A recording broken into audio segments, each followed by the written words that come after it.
Well, hello everyone, and welcome back to the Y'all Heard podcast. I'm Ella Burke, your host, and happy Tuesday.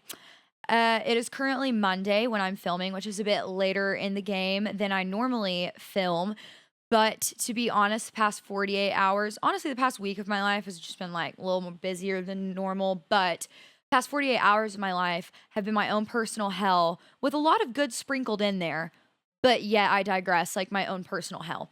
So we had a fabulous weekend at the lake with our dear friends. Really a blast. Got to hang out, get out on the water, get some sun, used SPF, of course. We hate skin cancer in this studio. But yeah, Saturday rolls around. We're having a good time on the lake. I get hit in the mouth with the wakeboard rope. You can't really see the bruise right now, but I swear it's there. I just covered it up with makeup. But yeah, I got hit with the mouth in the mouth with a wakeboard rope. That wasn't that fun. I'm just glad it didn't knock my teeth out, but I was like, "Man, it's okay. Like, what can you do?" And then like a short brief, probably 30 minutes later, I am getting off of the boat and I'm helping collect trash and making sure everybody else gets off. Mind you, I'm not inebriated. I'd keep it a buck with you if I were, but I wasn't.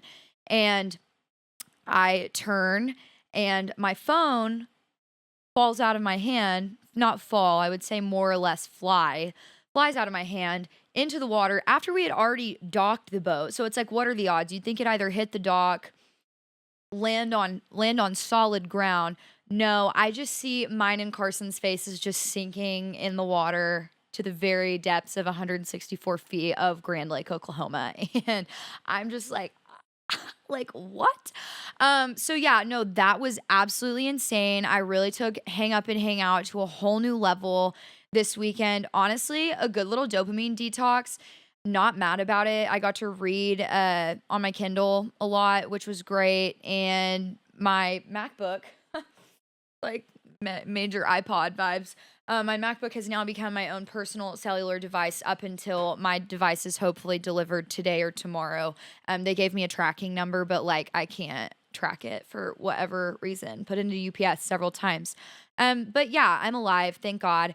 So still had a blast, so much fun with my friends, good times, and just making the best of it. I feel like Ella probably 2 to 5 years ago would have definitely had a major crash out moment and probably um, brought the fury and flaming wrath of hell upon everyone. But I didn't. I just took it, went with it. I have insurance. I'm able to get a new one. It's fine. All good in the hood. So, not that definitely a pretty major inconvenience. To do a lot of my work from my phone. And my dad is an Android, refuses to get an iPhone. What the hell, Patrick? So here I am, having to ask Carson or my friends for their phones every 5 seconds to call my dad and, get this whole phone sitch figured out. But we finally head home from the lake. I'm reading my Kindle. We get back to our friend's house where our car's parked. And I'm just like, I'm ready to shower, get in bed. I didn't shower after we had gotten back from the lake on Sunday, back to the lake house, just because I was like, meh, I'll just shower before I get into bed. Well, I just got in my car currently 3 months ago, and I don't leave my lights on inside. So I'm really not sure exactly what happened.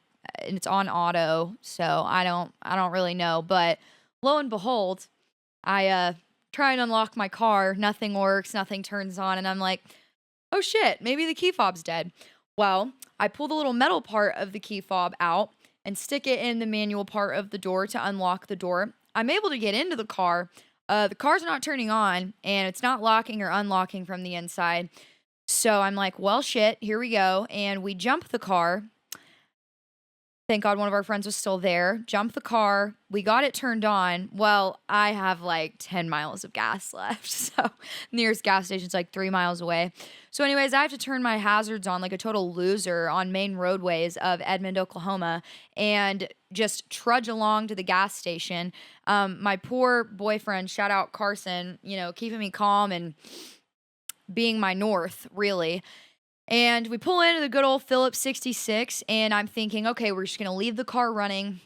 I'm gonna put gas in it, and then we're just gonna get the hell home, like get this battery charged a little bit. The battery's from February of 2025, by the way. So not really too sure why the hell it would be dead. But again, I very well could have maybe not closed the door all the way, lights were left on. I don't know, but normally like that's not the case. Or with me at least. And so we pull up to the Phillips 66.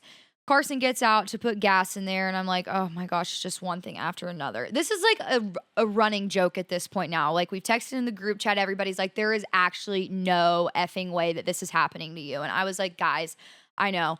I will take partial responsibility because I did definitely speak it into existence when I said, oh, it's not like it could get any worse. Like, it definitely could, and it did. So, thanks God for the swift kick in the ass. Like, I really appreciate it. And yeah, so Carson presses on the fuel door. It's one of those doors where you like push it in and then it pops out.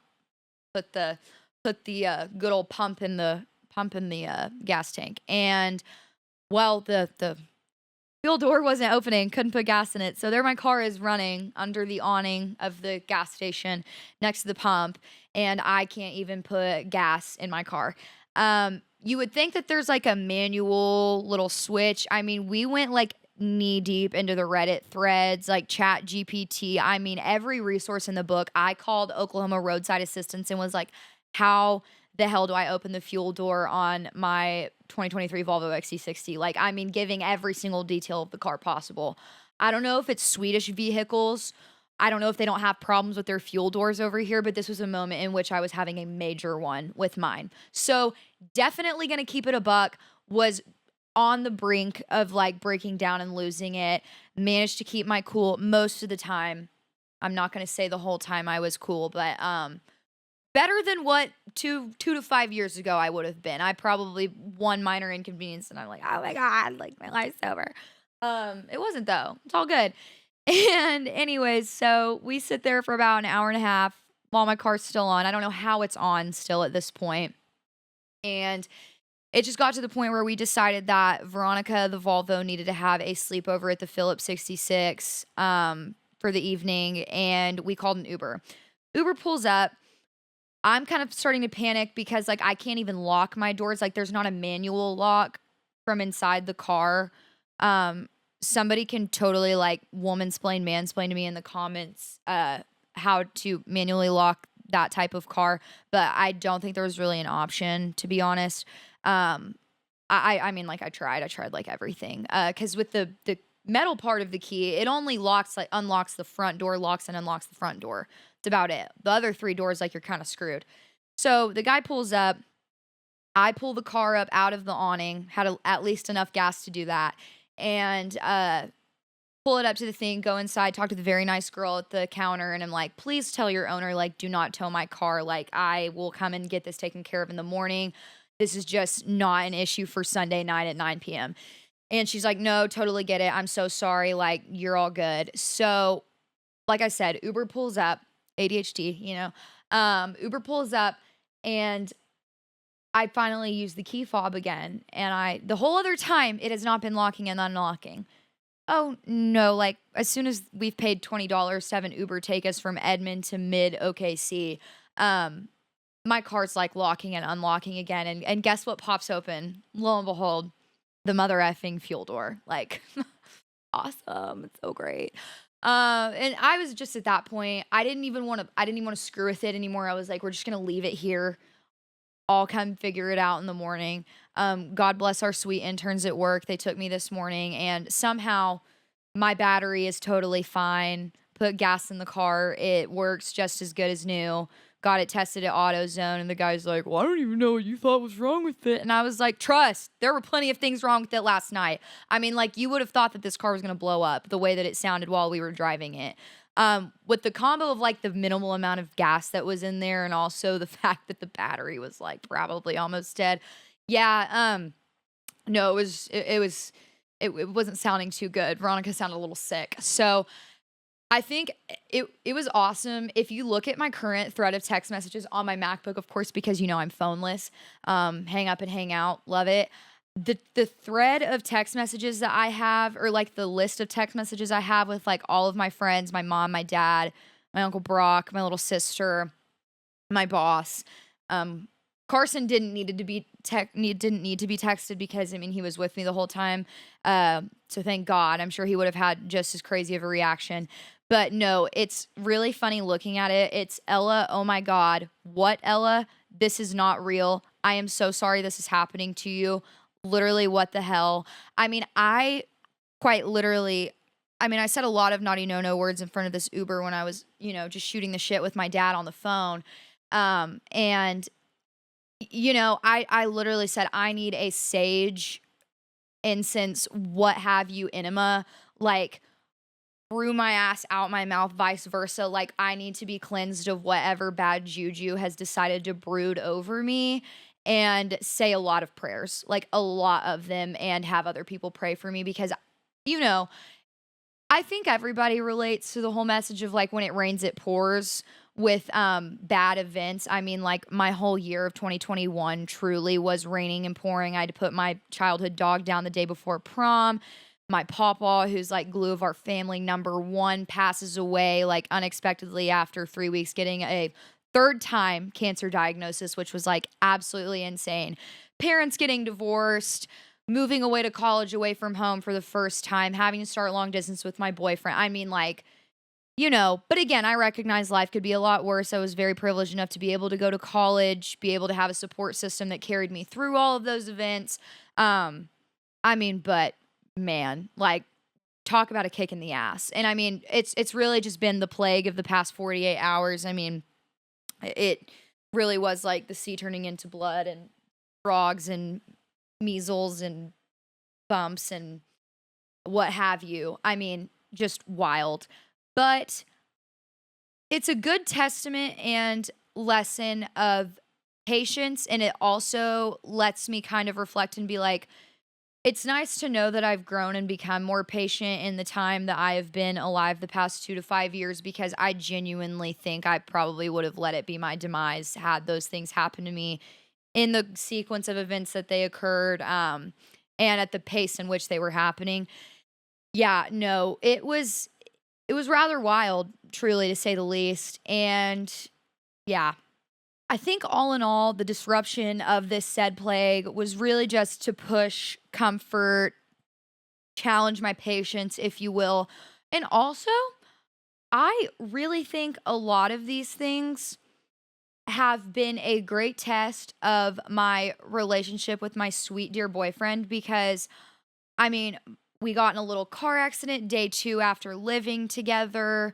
Um, and just, kind of I mean, dropping my phone in the lake, obviously that's not fun. And he's like, "Dear God, Ella, like, why, or what is this?" Just we've had the opportunity to exercise a lot of patience with one another and also commend each other on the growth that we've seen throughout our relationship. I mean, we've been dating almost 5 years now in August, which is like crazy. So we really have grown up together and, kind of been pushed to grow in the same direction as well. Um, and yeah, it's tough. It's tough, but I mean, we've been able to praise each other in terms of, hey, like, you did really great handling this versus what you would have 2 years ago. Or, hey, like, way to be positive and way to keep cool in a situation. Like, we've always kind of been yin and yang. While one person's freaking out, the other is calm. While one's calm, the other is calm. We normally don't both freak out. I mean, there might be an on occasion where we both freak out, but no, we're pretty good about that. So definitely a great test of patience and strength for sure. Not only for our relationship, but also just like personally for me. But yeah, it makes, when things like that happen, and those aren't even really, really big things, but it makes, other things in everyday minor inconveniences seem a lot smaller and a lot more manageable. Gives you a lot of good perspective. But yeah, an at lake burial of my phone. I mean, that just felt like a bad omen, like watching just it sink and seeing my face on it. It's just like, wee. I mean, I can't even illustrate the moment, and everybody's just like jaws were on the dock, quite literally. We're just like, what do you do? Truly. you roll with it, roll with the punches. And kind of going back to the last episode we talked about with like my 10 lessons I've learned post grad, not everything is that deep. I can sit here all day and say that I've had bad juju come over me. I mean, maybe some negative spiritual presence has decided to pinpoint me out of a crowd and go hard in the paint on me and my luck, but you know, again, sometimes when it rains, it pours. Life just throws challenges at you, and you just kind of got to roll with the punches. And that's what I do. There are plenty of people that watch this that have seen me in times of crisis that know damn good and well I have not handled it well in the past. But again, this is just a great documentation of my journey of growth. And I'm able to see, you know, addition of patience and perspective throughout said journey and just better appreciate, you know, the skills I've acquired along the way. But yeah, what a shit show 48 hours. Aside from the good that was sprinkled in there, we had great times with my friends, so many good times. A lot of celebration. Our friends are getting married, which is great. A lot of that in my life, actually. Celebration of love, birthdays, all the things. There are so many good things to look forward to and to focus on. And these are just very, very tangible, but also just fleeting. You know, they're objects that honestly don't really mean that much in the grand scheme. And we made so many memories this weekend. And I can't wait to be able to talk about this with them one day, which I mean, really could be today. I'm over it at this point, handled it all. I've done what I could do. And now I'm just here and just be like, man, don't know what the hell happened to you that weekend, but we sure did have a good time. But yeah, it just finding little pockets of joy and excitement in the chaos, I've gotten a lot better at. There are a lot of times I think in my life where I've had bad things happen to me, and I just think that hell is raining down on me, God hates me, what have you. It's not true at all. You know, just bad things happen to good people, and you know, I might need to fuel a bit of goodness into my karmic what have you. I think that leads me into a more broader or more broader, please, grammar queen right here, and I'm saying more broader by a more broad perspective as well in terms of the world and the current events happening right now. It for me, it's really hard to focus on the good that's occurring every day in the world on a larger scale, just with war breaking out, you know, not so great people leading our nation, and just a lot of loss of sight of humanity and just the bigger picture, I think. And when things like this are happening on a smaller scale, I think it better leads me to think about my everyday when I'm reading up on these current events, looking at the news.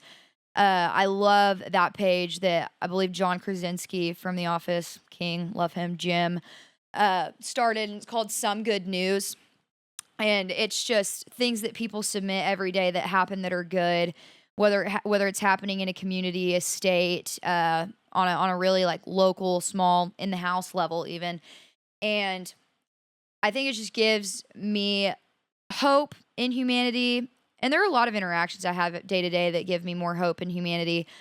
But it definitely makes me realize that we've got to find good, but also know that we have the resources to be better in the areas that we're not. And yeah, it's honestly, it's all a big fat web of interlaced meanings and ideas and just lessons to be learned.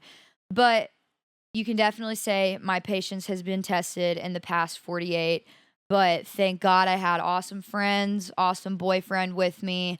Shout out to my boss who I called and I was like, you've got a guy for everything. Like, please tell me what the hell to do. I've went in every Reddit thread possible and I am SOL. And yeah, it's just good to have people that are incessantly supporting you, lifting you up, and making you forget about all the crazy shit that's going on that may not be so good. But yeah, today's episode was definitely more of a rant sesh, if you will, and just a demonstration of the shit show that my life can be sometimes, as it can with everyone. But like I said, I was gonna post an Instagram story actually of the Find My iPhone, where you could literally see my phone in the lake where it was buried, I guess you could say. And I probably still will do that. Unfortunately, MacBook just does not have the feature where you can go on the Instagram browser and post an Instagram story. You can post a post though, but I'm not sure I want that on my timeline.